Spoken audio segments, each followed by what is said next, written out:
জ্যোতিষ মতে বুড়ো আঙুলে আংটি ধারণ নিষেধ। শরীরে রত্ন ধারণের বিষয়ে জ্যোতিষের স্পষ্ট নির্দেশ রয়েছে।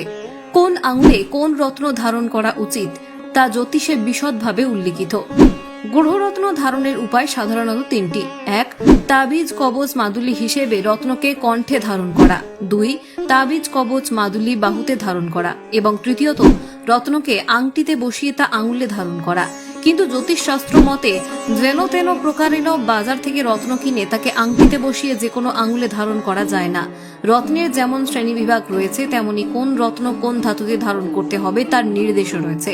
সবার উপরে রয়েছে রত্ন ধারণের বিষয়ে জ্যোতিষের স্পষ্ট নির্দেশ রয়েছে। কোন আঙুলে কোন রত্ন ধারণ করা উচিত তা জ্যোতিষে বিশদভাবে উল্লিখিত। প্রাচীন ভারতীয় জ্যোতিষ শাস্ত্রবিদরা তাদের সংহিতাগুলিতে দেখিয়েছিলেন হাতের আঙুলগুলি কোনো না কোনো ভাবে দেহের কোনো না কোনো অংশের সঙ্গে জড়িত।